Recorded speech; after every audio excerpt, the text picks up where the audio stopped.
Welkom bij de Limburgse Lintjes, het L1-programma waarin we Limburgers verrassen met een lintje voor mensen die net dat stapje extra zetten en die er altijd voor je zijn. En vandaag is dat Lei Kremers.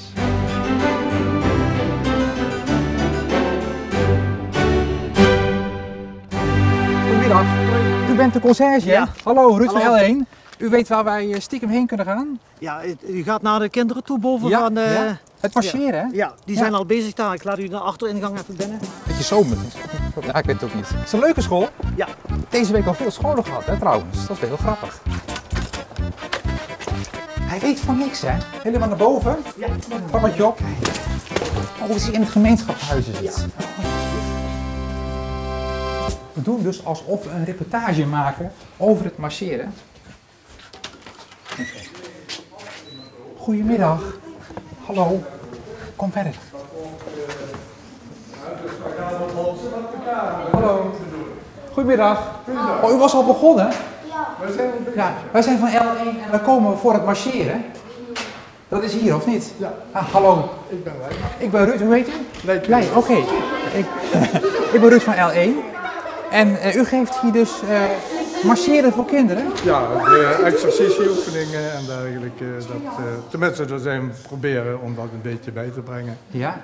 Ik heb er helemaal geen verstand van. Is het moeilijk? Is het moeilijk, kinderen, of niet?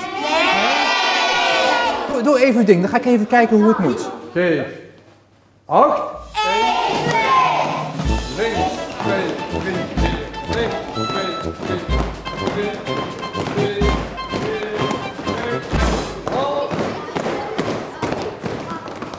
Dit is wel de toekomst, hè, voor het OLS, toch? Ja, dat is inderdaad waar, ja.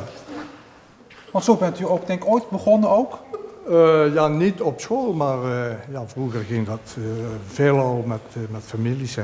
Maar deze kinderen leren het van u. Ja, tenminste, dat hoop ik. Ja, want hoe vinden jullie het om te leren van deze? Ja?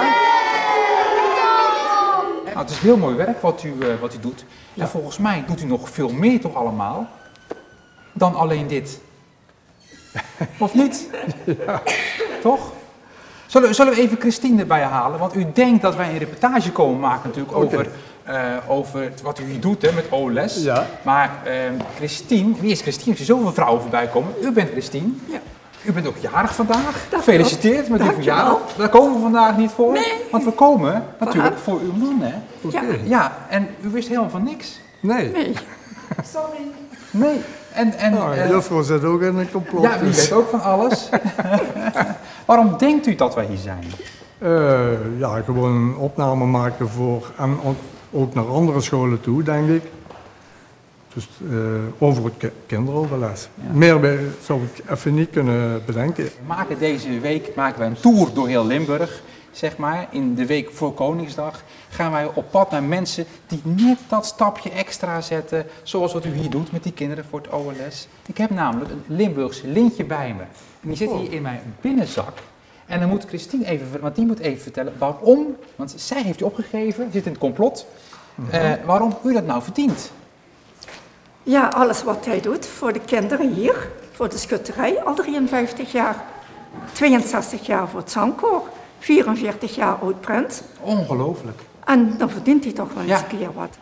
Ja, goed. Nou, we hebben voor u dat lintje, mag ik het aan u geven, dat u het opspelt bij meneer.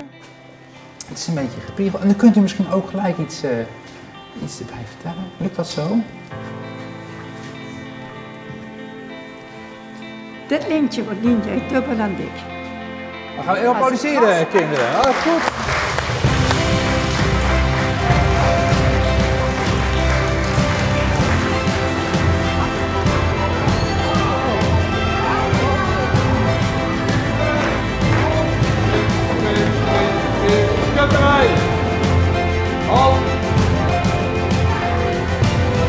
Nou, volgens mij hebben we je enorm verrast, Lei, zo. Hè? Wel behoorlijk.